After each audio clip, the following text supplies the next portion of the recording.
Chapter 16, Misfit Lunch. I watch Albert sit at his desk and stare at the pages of a book. I know he's not reading, his eyes don't move at all. I see a new bruise on his jaw and decide I'll go over and talk to him. Hey, I say. He looks up. Then something comes out of my mouth that I don't expect. Do you want to sit with Keisha and me at lunch? Why? Well, you sit alone and we sit alone, but together, too. So I thought that we could all sit alone together. That isn't a logical conclusion. Clearly, if we are all together, yeah, I interrupt. I know, it was a joke. So you want to? Well, I suppose so. I guess I've got to eat somewhere, he says. Albert leans his chair back as he shakes his empty carton of chocolate milk to let the drops fall on his tongue. I wonder who decided that half a pint of milk was enough. Why don't you just buy two? He puts his chair down and stares. Can't you just ask your mom for extra money in the morning? I say, readjusting my fake sling. This thing is a pain. I don't have to ask for money. It's kind of prepaid. And then I realize all at once, of course, how stupid can I possibly be? Albert doesn't have many clothes, and he gets a ticket from Mr. Daniels every morning. I guess I never thought about it before. He must get one of those 3 free lunches. I hope I didn't upset him, so I say, I'm sorry. About what?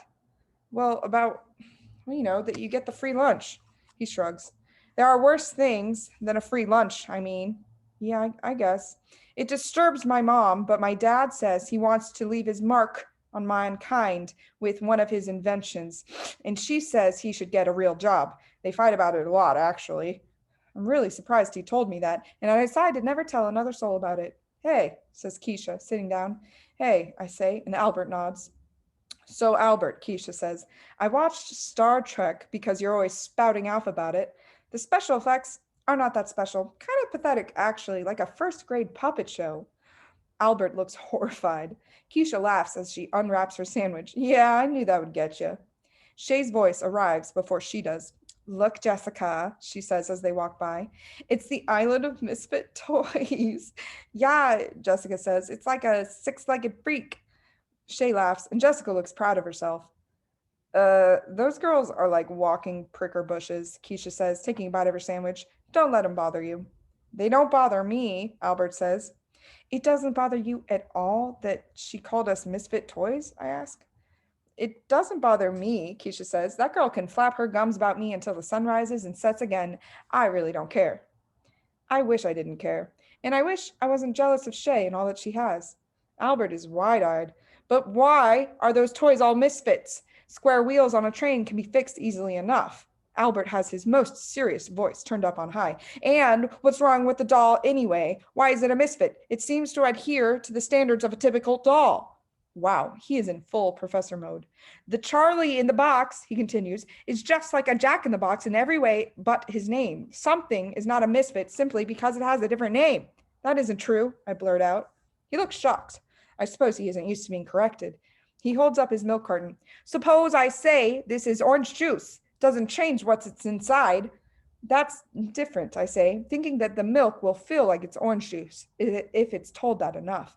It is the same principle. I think of words like dumb and baby, and I think of how wrong Albert really is. What about the cowboy? Keisha asks. He rides an ostrich instead of a horse. That has got to make him a misfit. It is illogical to say that he is a misfit just because he chooses to ride a different animal, provided he can carry about his cowboy duties. Albert, Keisha says, how can you possibly say cowboy duties with a straight face? I don't understand, he says.